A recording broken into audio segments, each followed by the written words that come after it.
लोकसभा चुनाव के ऐलान से पहले पूरे देश में इलेक्टोरल बॉन्ड की चर्चा पूरे देश में है। यूपी की कंपनियों और कारोबारियों ने भी अरबों रुपए का चुनावी चंदा इलेक्टोरल बॉन्ड के रूप में दिया है। इसमें इंफ्रा, शराब, हेल्थ केयर और ऊर्जा सेक्टर की कंपनियां सबसे आगे हैं। करीब 250 करोड़ रुपए का यह चंदा लगभग सभी राजनीतिक दलों को दिया गया है। लगभग 10 कारोबारियों ने अपने नाम से छोटे छोटे बॉन्ड खरीदे हैं। ये कारोबारी नोएडा, गाजियाबाद, कानपुर, लखनऊ, सोनभद्र, झांसी और महोबा सहित लगभग 11 जिलों से जुड़े हैं।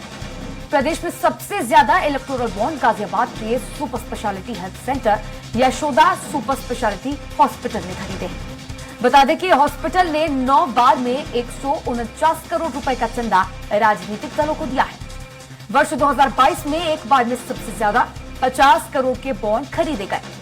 यूपी से अच्छी खासी संख्या में चुनावी बॉन्ड खरीदने वालों में सोनभद्र के Renuka investments and finance, Lucknow की इंफ्रास्ट्रक्चर कंपनी एप्को इंफ्राटेक, मैरियार्ड developer Lucknow, Renukeshwar investment Sonbhadra, Meenu creation Noida, Radico Khaitan, western UP power transmission company और नंदी इंटरप्राइजेस आदि प्रमुख हैं।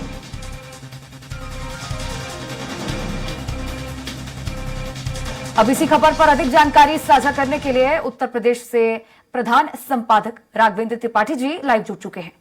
राघवेंद्र जी, इलेक्टोरल बॉन्ड ये ऐसा मुद्दा बन चुका है, सुर्खियां बटो रहा है पूरे देश में, और देखा जाए तो उत्तर प्रदेश भी इसमें पीछे नहीं है। उत्तर प्रदेश में कई कंपनियों ने बड़ी संख्या में चुनावी बॉन्ड खरीदे हैं और चंदा दिया इलेक्टोरल बॉन्ड के जरिए। जी बिल्कुल तिशा जी, देखिए पूरे देश में चर्चा हो रही है और उत्तर प्रदेश देश का सबसे बड़ा राज्य है। यहाँ 80 लोकसभा सीटें आती हैं और यहाँ पे उत्तर प्रदेश से ही प्रधानमंत्री भी निर्वाचित हैं, रक्षा मंत्री भी निर्वाचित हैं और ये लोग अच्छा खासा दखल रखते हैं देश की सियासत में। तो जाहिर है कि यहाँ के उद्यमी और उद्योगपतियों को भी इस लिहाज से देखना पड़ता है कि उत्तर प्रदेश अगर साधेंगे तो पूरा देश सज जाएगा। यही वजह है कि उत्तर प्रदेश की जो बड़ी कंपनियां हैं, चाहे एप्को हो या यशोदा सुपर हॉस्पिटलिटी हो या वेस्टर्न यूपी पावर ट्रांसमिशन हो, रेणुका इन्वेस्टमेंट हो, रेणुकेश्वर इन्वेस्ट, नंदी इंटरप्राइज हो, इसमें शराब, ऊर्जा, इंफ्रास्ट्रक्चर तमाम कंपनियां ऐसी हैं जिन्होंने इलेक्टोरल बॉन्ड खरीदे हैं और विभिन्न राजनीतिक दलों को दिए हैं। सबसे चौंकाने वाली बात उत्तर प्रदेश से है कि 21 लोग ऐसे हैं जो बड़े लोग हैं, उन्होंने व्यक्तिगत नाम से भी बॉन्ड खरीदे हैं। अभी तक चर्चा था कि बड़ी बड़ी कंपनियों ने पॉलिटिकल पार्टियों को चंदा दिया है, लेकिन उत्तर प्रदेश में 21 लोग ऐसे हैं जिन्होंने व्यक्तिगत नाम से बॉन्ड खरीदा है और राजनीतिक दलों को चंदा दिया है। यह थोड़ा चौंकाने वाला है। हालांकि अखिलेश यादव ने कल ही एक आरोप लगाया था कि मुफ्त वैक्सीन इसलिए लगाई गई थी ताकि वैक्सीन बनाने वाली कंपनियों से मोटी रकम ली जाए, लेकिन ऐसा नहीं है कि केवल भारतीय जनता पार्टी ने चंदा लिया है। सभी राजनीतिक दलों में, उसमें सपा भी शामिल है, कांग्रेस भी शामिल है। बसपा को थोड़ा बहुत अंश 14 से 15 लाख रुपए ही एक कंपनी ने दिया है। तो सबसे बड़ी बात यही है कि इलेक्टोरल बॉन्ड पर जिस तरह से सुप्रीम कोर्ट ने डंडा चलाया तो जाके सार्वजनिक हुआ है। अभी यह भी सार्वजनिक होना बाकी है कि किसने किस दल को किस डेट में दिया है और इसके पीछे मंशा क्या थी। कुछ कंपनियां ऐसी हैं जिनके ऊपर ईडी की नोटिस मिली है, उन्होंने चंदा दिया है, उसके बाद ईडी की नोटिस, उसके बाद छापे भी नहीं पड़े, वह मामला रफा दफा हो गया है। तो सवाल उठना लाजमी है इस पे। अब देखना होगा कि आगे सरकार क्या करती है, सुप्रीम कोर्ट क्या करता है। और सबसे बड़ी बात है, निर्वाचन आयोग की जिम्मेदारी है, वह सार्वजनिक करेगा। कितना वक्त लगेगा कि किस कंपनी ने किस पार्टी को कितना चंदा दिया है, सबकी नजरें लगी। लेकिन इतना जरूर है कि उत्तर प्रदेश की कंपनियों ने भारी भरकम राशि राजनीतिक दलों को चंदे के रूप में दिया है।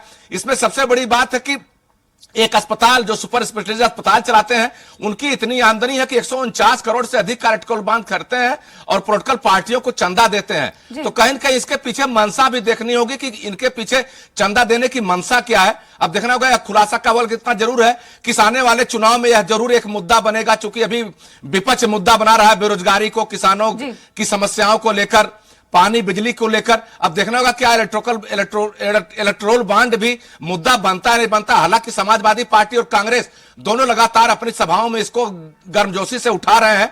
अब जनता में इसका कितना रिएक्शन होता है ये तो वक्त बता देता जरूर है कि इस बॉन्ड के पीछे कहीं न कहीं एक दबाव की राजनीति भी की गई है।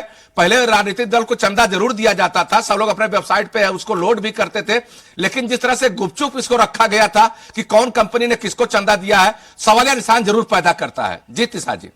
जी राघवेंद्र जी, जैसा कि अभी आपने बताया कि विपक्ष गर्मजोशी से इस मुद्दे को जरूर उठा रहा है, लेकिन केंद्रीय गृह मंत्री अमित शाह वो भी कहीं ना कहीं इस मुद्दे को लेकर विपक्ष पर हमलावर है। उनका कहना है कि विपक्ष जो है एक ऐसा परसेप्शन बना रहा है कि इस इलेक्टोरल बॉन्ड के जरिए ज्यादा से ज्यादा फायदा केवल बीजेपी को ही हुआ है।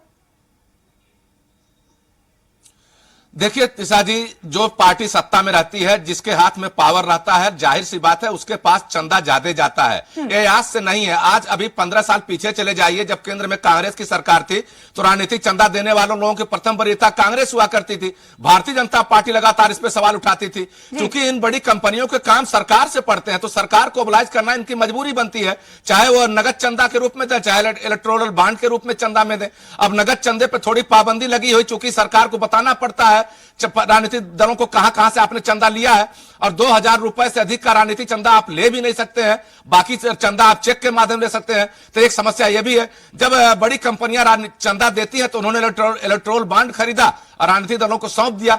देखिए, इसमें तो बात सही है कि सभी दल इसमें शामिल होते हैं। जो पार्टी पावर में रहेगी उसके पास ज्यादा लोग जाएंगे, ज्यादा कंपनियां जाएंगी, जिनको जमीन, बिजली, पानी, सड़क, इंफ्रास्ट्रक्चर, तमाम तरह के काम पड़ते हैं। अगर इसको एक तरह से रिश्वत के रूप में देखा जा रहा है तो थोड़ा सा सवाल जरूर उठता है, लेकिन अगर कोई अपनी मर्जी से चंदा दे रहा है, किस पार्टी को दे रहा है, तो इस पे सवाल उठाना लाजमी नहीं है। हालांकि समाजवादी पार्टी को भी चंदा मिला है, बहुजन समाज पार्टी को मिला, कांग्रेस को मिला है। यह बात अलग है कि किसी को 1000 करोड़ मिले हैं, किसी को कुछ लाख रुपए मिले हैं। तो सबसे बड़ा सवाल यही है कि जो पार्टी सत्ता में रहेगी उसकी पूछ ज्यादा रहती है, चाहे कोई भी दौर रहा हो, चाहे कांग्रेस का दौर हो, चाहे तीसरे मोर्चे का दौर रहा हो, चाहे आज भारतीय जनता पार्टी का दौर है। तो अब जाहिर सी बात है, भारतीय जनता पार्टी सबकी पसंद है, सबके वहां काम पड़ने थे, तो मजबूरी में उनको इलेक्टोरल बॉन्ड देना पड़ेगा।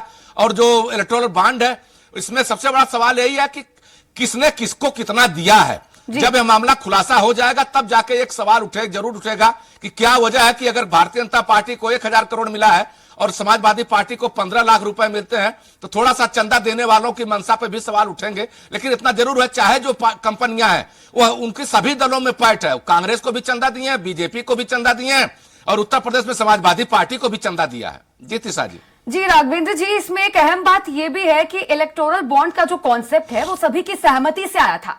माना जा रहा था कि भारतीय राजनीति में से काले धन को समाप्त करने के लिए कॉन्सेप्ट लाया जा रहा है, तो निश्चित तौर पर ये एक अच्छी पहल थी। तो आखिर अब इस पूरे मुद्दे में ये दिक्कत क्यों और आ कहां से रही है?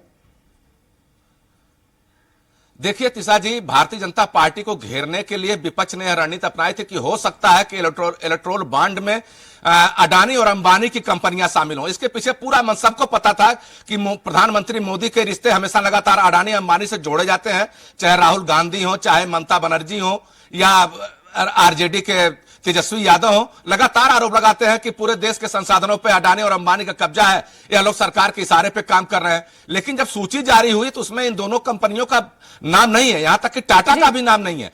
तो जो मंशा थी वो मंशा कहीं कहीं धराशायी जरूर हो गई है, लेकिन अब नाम खुल रहे हैं, चूंकि इस हमाम में सभी एक तरह से शामिल हैं और उसमें सभी पार्टियों ने चंदा लिया है। अब इतना जरूर है कि कांग्रेस को कम मिला है, भारतीय जनता पार्टी को ज्यादा मिला है, तो इस पे एक सवाल उठाएंगे। लेकिन ऐसा नहीं है, जब सत्ता पक्ष मजबूत रहता है, जब सत्ता में आपके काम पड़ते हैं तो oblige भी ज्यादा धन से करना पड़ता है। तो सभी पार्टियां सत्ता पक्ष को घेरती। एक दौर था जब अंबानी की घनिष्ठता इंदिरा गांधी से बहुत ज्यादा हुआ करती थी। एक तरह से पॉलिसी, जब पॉलिस्टर पॉलिसी आई थी तो उसको सबको दरकिनार करके इंदिरा गांधी ने अंबानी को दे दिया था। उसमें धीरू भाई अंबानी सबसे बड़े उद्यमी हुआ करते थे। तो हर दौर में उद्योगपतियों के रिश्ते रहे हैं, लेकिन जो मंशा विपक्ष की घेरने की थी, चाहे राहुल गांधी की हो, चाहे अखिलेश यादव की हो, चाहे ममता बनर्जी की हो, चाहे अरविंद केजरीवाल की हो, इसमें अडानी और अंबानी का नाम नहीं है। तो कहीं न कहीं लोग मायूस भी हो, लेकिन जब नाम खुल रहे हैं तो उसके बचाव के भी तरीके खोजे जा रहे हैं, चाहे भारतीय जनता पार्टी हो या कांग्रेस हो या कोई भी पार्टी हो, सब लोग अपने अपने तर्क भी दे रहे हैं। जी तिशा जी। जी चलिए ठीक है, शुक्रिया राघवेंद्र जी आपका जुड़ने के लिए और ये तमाम जानकारी साझा करने के लिए।